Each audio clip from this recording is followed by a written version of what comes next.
On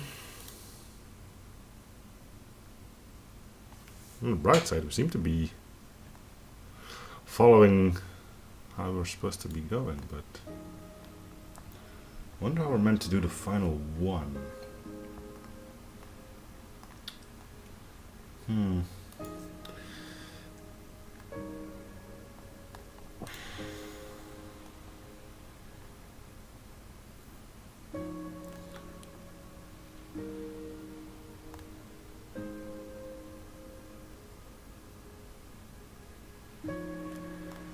We didn't have too many choices on this one. I don't think it's something we did here, like, oh, we sort of believed her, so now we get something else here.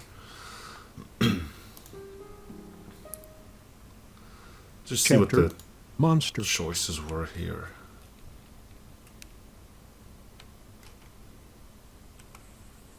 Oh, what are you doing out here? Oh, what a mess. Okay, so this is the, oh, we didn't mean to, right? I guess this is where she starts thinking we don't actually believe her. Oh, we didn't mean to. I was playing with Esme.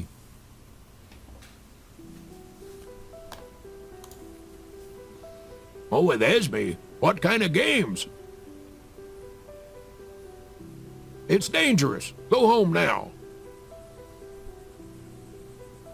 Ram was looking for something in the dark near the shed.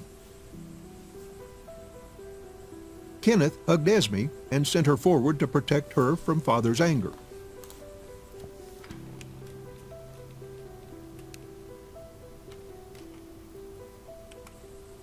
Well, let's take a walk. Let's not. Well, what if Mom gets worried? Oh, I don't want Mom to worry. Okay, so this is probably it then. But I don't want to go home yet. As soon as I fall asleep, the monster comes. Oh, I can protect you. Well, let's walk a bit more, please.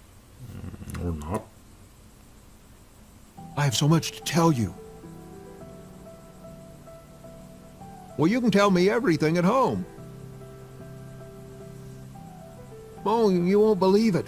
I have to show you. Have you ever heard Mom sing? I can't remember. Probably when I was little.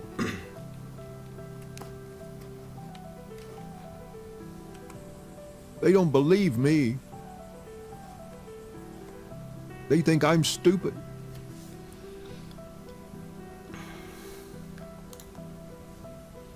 I barely believe in it myself. Chapter. There we go. Carrie.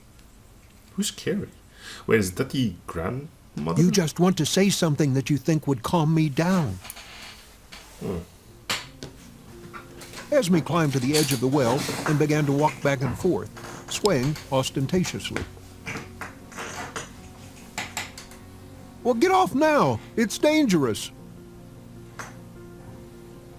So what? You might fall down. Isn't it enough? Esme got down and sat on the edge of the well. I'm sorry. Are you sure no one thinks I'm stupid?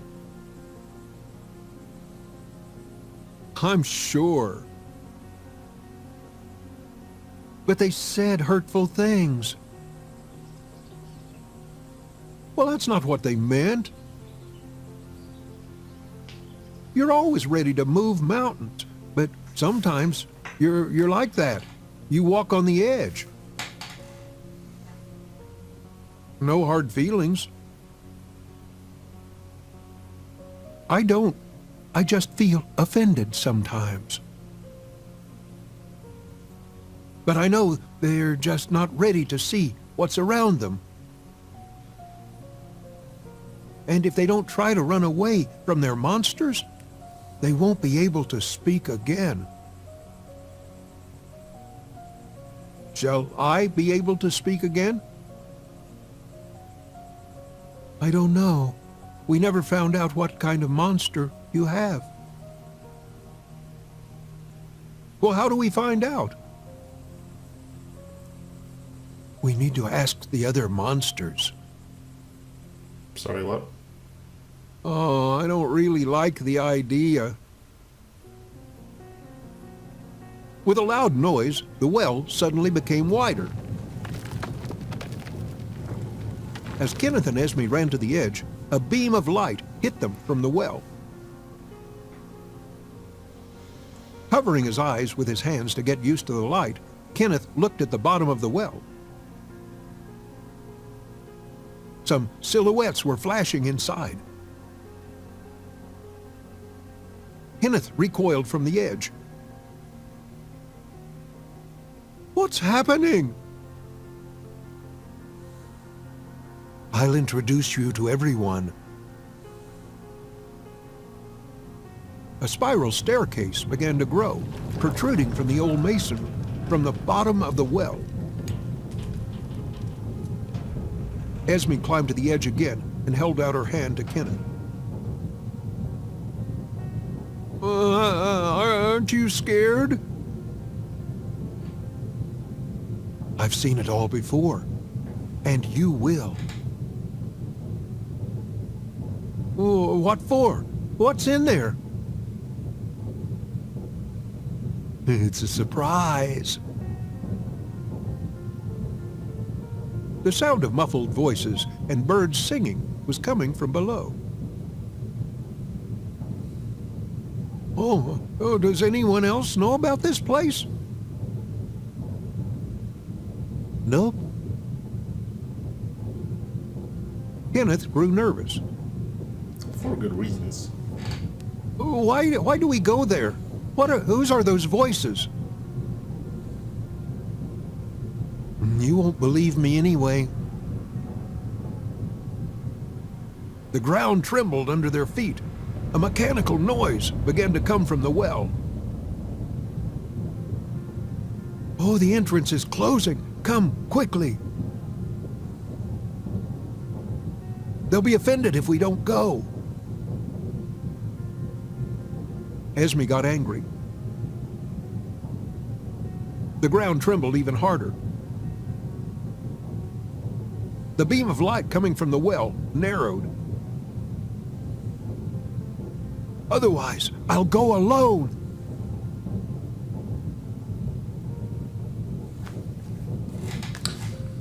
Another choice. I mean, you do still need 4 endings. Let's see where this leads.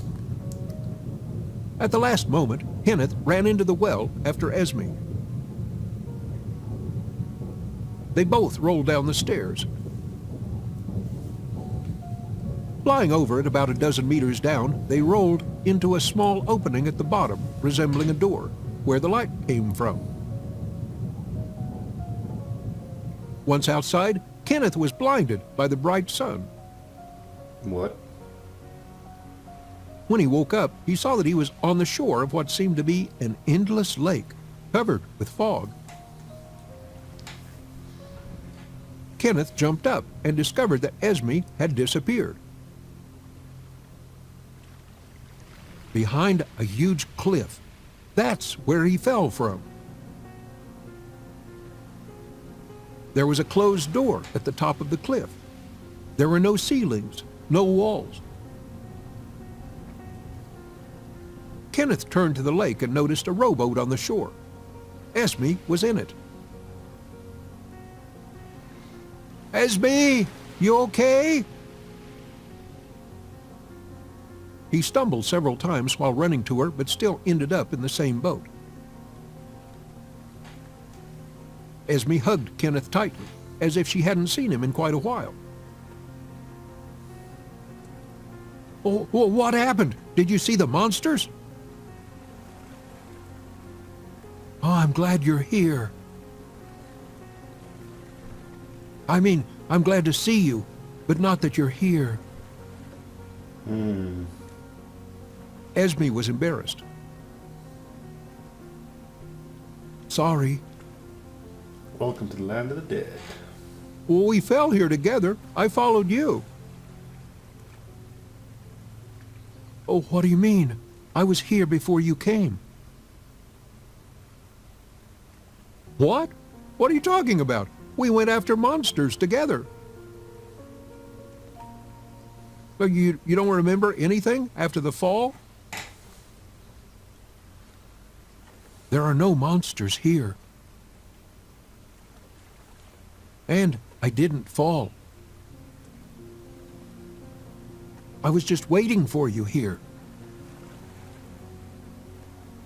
I don't understand. You'll get used to it. Sit down. Take the oars. Oh, where are we? Soon you will see. Just row. But where? Oh, there's nothing ahead. If you turn around, you won't see anything either. Does it mean nothing was there? Kenneth was confused, but for some reason he was feeling calmness that gave him the strength to row into the unknown. I missed you. Oh, we haven't seen each other, but not for long. Time goes on in its own way here. Sometimes it seems to run forward, and sometimes it stops. Oh, we shouldn't get lost. Kenneth looked at the reflection rippling on the surface of the lake. Can't wait to get home. I think we're almost there. The fog lifted. The familiar shore appeared on the horizon. Kenneth was delighted. You're in for a surprise. Kenneth heard barking. He recognized it immediately. A moment later, the boat washed ashore. Kenneth dropped the oars and ran. It was Baloo. He's alive! No, you're just dead. Not really. Don't you understand? But he's right there. Kenneth happily scratched Baloo behind the ear, gradually accepting new circumstances. So we're like him? Something like that. Not that I'm used to it myself. Kenneth started to cry. And Mom? I don't know. Esme looked down. Nobody cares about Dad. I miss her. As if having remembered something, Esme decided to distract Kenneth from his sad thoughts. Follow me! Esme was pushing Kenneth until they reached their place, under a large oak tree that stood in the middle of a wheat field not far from the house. We're in Little Haven, only it's somehow not that gloomy? Yes. Kenneth was so intrigued by the new, old world that he took the initiative from Esme. And what do we have at home? Follow me. Oh, I haven't been there yet. Oh, why? I was too scared to go alone, but now I can't even remember what I was afraid of. Kenneth and Esme ran into the plot, past the pier, and headed straight for the house. Suddenly, they both stood rooted to the spot. They heard a very familiar voice. Grandma. It was Mother's singing. As soon as they approached the house, their mother came to the doorstep. "I saw you through the window." She hugged Kenneth and Esme tightly. Mother was shining in the sun. The children would hardly remember her like this. "I managed to sort out a bit how things work here. I'm so glad I'm here." "Mom, don't cry." "It's okay, sugar." And Dad, will he get here?" "If he's not here already, he won't." There was a slight tension. However, it could not last long in such a beautiful place. "Who wants pancakes?" "Who wants pancakes?" "Who wants pancakes?"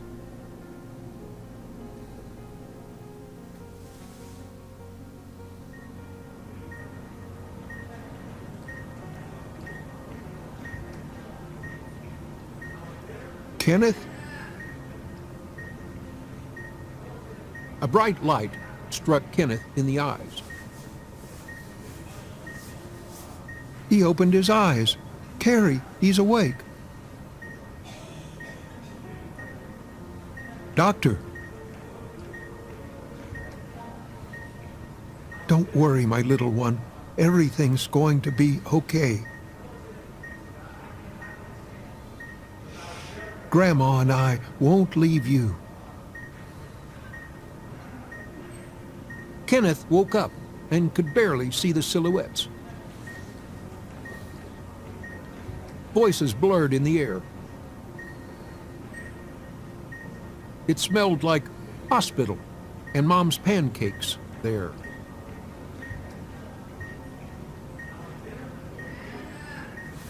What?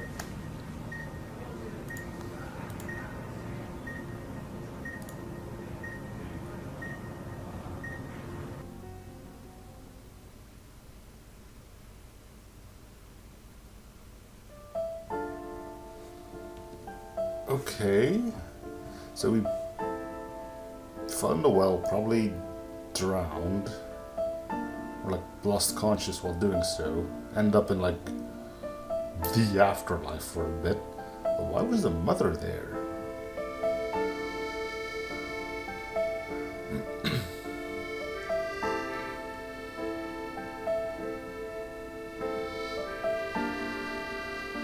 Or the father for that matter.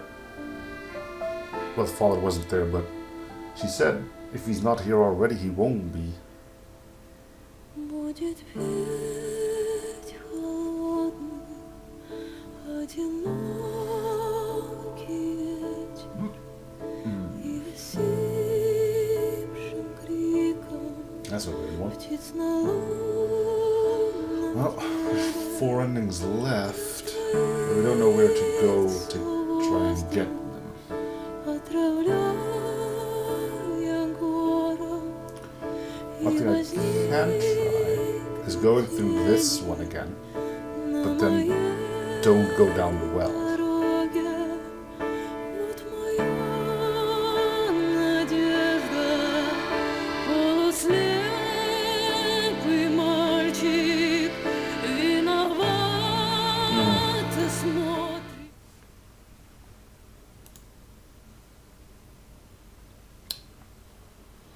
So that's the Carrie ending. See if it makes a difference. Chapter Carrie.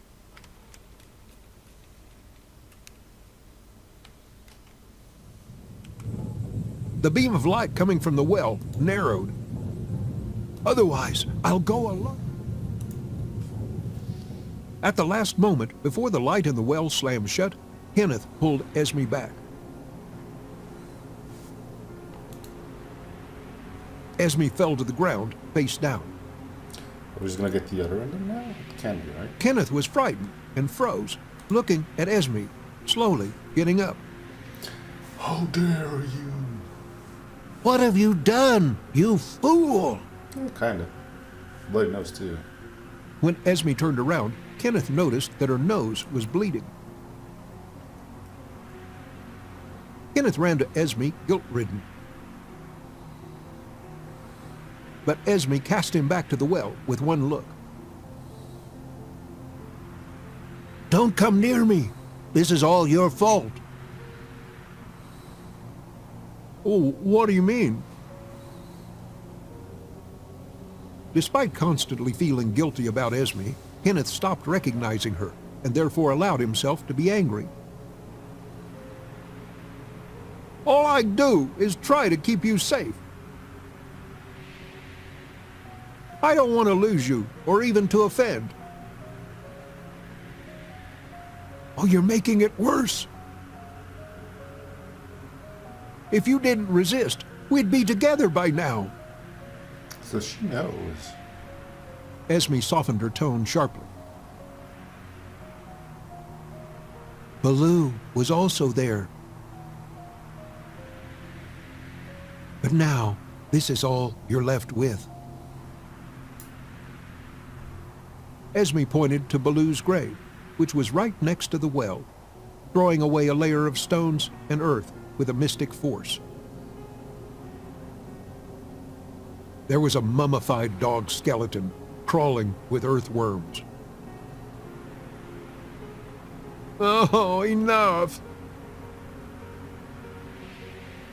The blood that was coming from Esme's nose did not stop. On the contrary, both nostrils were bleeding by now.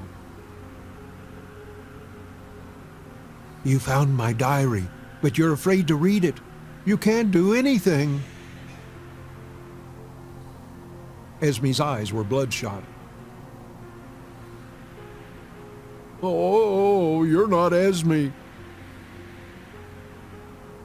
Esme's skin stiffened, becoming blue. Aren't I? Who am I then? A monster, and not one of those. I don't know what you are. You're an abomination. You created me. Esme slowly approached Kenneth, who was sitting on the ground. Look over there. Esme pointed to a puddle a few meters away. Oh, leave me alone. With incredible strength, Esme grabbed Kenneth by the scruff of the neck and dragged him to the puddle. Look at you! She pointed to the reflection in the puddle. Well, so what? What do you want from me? A moment later, Kenneth seemed to be pierced by something. Metal rod. He turned around thinking Esme was gone, but she was still there. Esme didn't have a reflection. He looked at her and saw that she was giving her diary to him. Kenneth grabbed the diary, rushed away from the puddle, and ran toward the house. Kenneth did not notice that the first rays of the sun appeared over the horizon. There was some noise on the plot. Kenneth saw the police gathered around the house and the pier. From their conversation, it was clear that they were looking for the father of the Murphy family. Kenneth ran into the house and dug into his mother's arms. "Oh, Mom, I'm sorry. I could have helped, but I didn't." "Kenneth, what are you talking about? Calm down, my dear."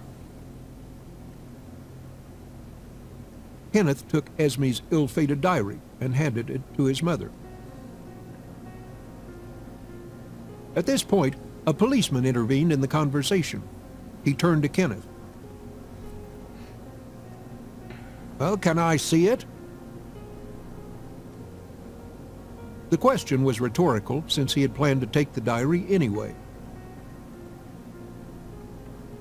Brenda handed the diary to the policeman.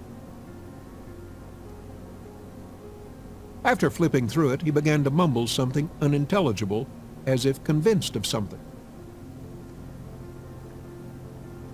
"Brenda, your husband took a boat, but it was hardly a well-considered decision. The probability of escape is almost zero. And, unfortunately for him, he took a gun, which he himself can suffer from. Although, if you want my opinion, no regrets here after what he did. Sorry, what? And, with a gun, he pushes us to desperate measures. Yeah, we're just gonna shoot him. Okay, cool. Perhaps it will serve real justice, not imaginary justice." So, Brenda was looking at one point mechanically, patting Kenneth on the head. "You were talking about your mother. Call her. You may need her help." Another policeman, a younger one, entered the house. "Caught him?" The younger policeman nodded. He was clearly on edge. They stepped aside to exchange a few words. Then the first policeman came back. After approaching Brenda, he took off his hat. "My condolences." Completely apathetic, Brenda asked him a question. "Has your justice been served?" burn. The policeman was embarrassed. "Yes, ma'am." "I'm sorry. I probably shouldn't have told you all this." "Then will you finally leave my house?" "Sure, ma'am. Sorry again." The policeman stumbled slightly on the spot and moved toward the door, taking other unwanted guests with him. On the doorstep of an empty house, a shape has formed. It was not in a hurry to leave. "Granny!" "Carrie?"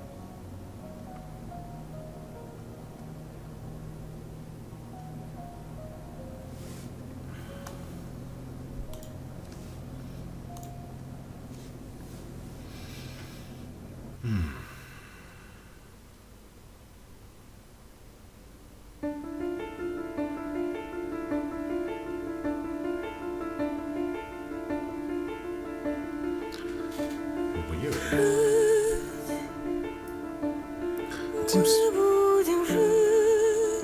It seems despite everything, the best ending is still the first one you had, right?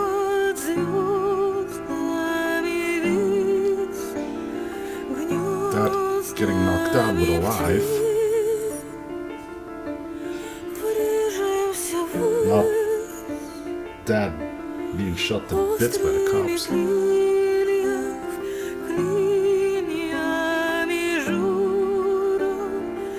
Lord mauled to death by a spinning motor blade. The fourth one was just completely weird, no mentioning of him.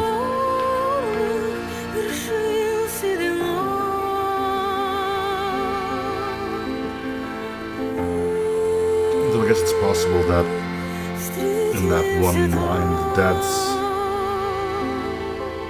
dead too, but made it to hell? I don't know.